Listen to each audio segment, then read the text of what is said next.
Case number 9410-1267. Forensic scientists Michael Carter, Carson Hinshaw, Lily Pachteman, Jenna Solfisberg, Vivian Tran, and Elizabeth Wolfinger. Wednesday, April 19th. All is quiet on this night. Micro the Mole sleeps peacefully in her fairy garden. Officer E. Locard was on patrol at Oswego East High School when suddenly loud noises came from Miss Sholey's room, Micro's home, G343. Locard reports hearing multiple voices from the location of the scene before leaving the building for the night. The following morning, Miss Sholey enters her room to find a shocking sight. Blood, powders, and vomit are all newly present, but Micro is nowhere to be found. Entomology reports conclude that Micro died on Wednesday night at 10:30 p.m., found outside of the greenhouse.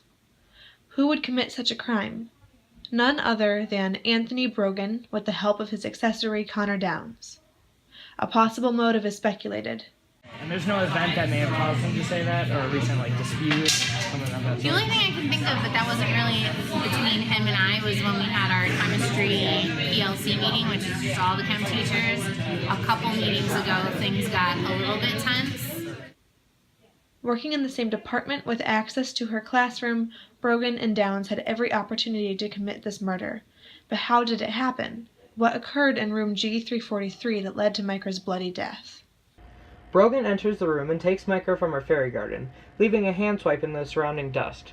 There's an initial minor struggle, cutting both before Brogan brings Micro over to the dust to attempt to feed her copper sulfate, a blue substance used to induce vomiting, in the hopes of making her death seem accidental. Micro struggles and leaves more traces of blood. After this failed attempt, in frustration, Brogan moves Micro over to the tables underneath a flag and uses a bat to beat her head in, leaving a pool of blood. He mistakenly leaves a bloody right thumbprint on the whiteboard.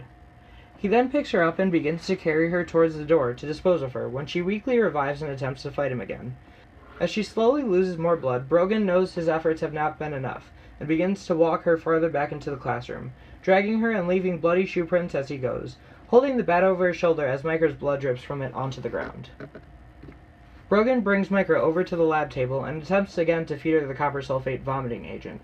He finds that the bat again is getting in the way of his endeavors, so he stores it underneath the neighboring lab table as Micro's blood falls from it.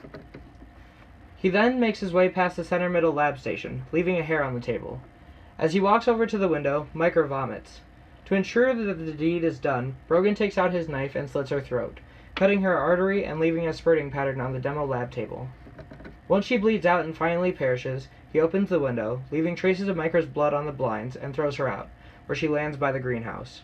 Brogan begins to exit before running into Mr. Downs, producing the conversation that reporting officer Locard thought he had overheard. Downs was extremely concerned for his friend and told him to go home and let him clean up the mess. Brogan leaves a right index fingerprint on the door handle as he exits. As Downs enters, he tracks soil from his shoes on the ground. This is seemingly insignificant, but the soil's pH is 7, exactly neutral. On the center middle lab table, Downs has left calcium carbonate. His right thumb and middle fingerprint lie in the powder streaks. This powder is commonly used in agriculture to neutralize soil acidity, and Downs has traces of it on him from working in the greenhouse as an environmental science teacher. He sets to his task of cleaning, leaving a left index fingerprint on the faucet, a pool of ethanol for sanitation purposes on the table next to the bat, NaCO3, more commonly known as baking soda, by Brogan's copper sulfate pile, and 2-butanone with propyl acetate on the same table, chemicals commonly used as cleaning agents or solvents. To clean the blood on the floor, he retrieves the mop, but cuts his hand on some broken glass and leaves drops of blood behind.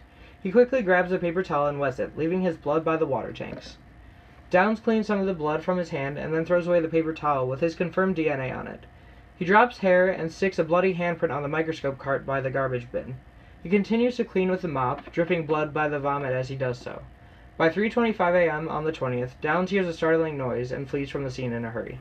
We interviewed Brogan and Downs and gained some insight into their relationships after Downs' failed effort at helping his friend. What is your relationship like with Mr. Downs? Mr. Downs. You do not know Mr. Downs. So you work in the same building and you have no recollection of the There's a lot of disbanded. teachers I don't know. Do you know every student in my class? No, but I would think that within your own department that you might know other teachers. I'm not in the science department. So you claim that you do not know Mr. Downs? Okay. What is your relationship like with Mr. Brogan? He's a colleague of mine and a football coach with me, and a friend. And friend? Yes. A trivial feud between Miss Scholey and Mr. Brogan led to the destruction of friendships and, most importantly, the loss of Micro the Mole.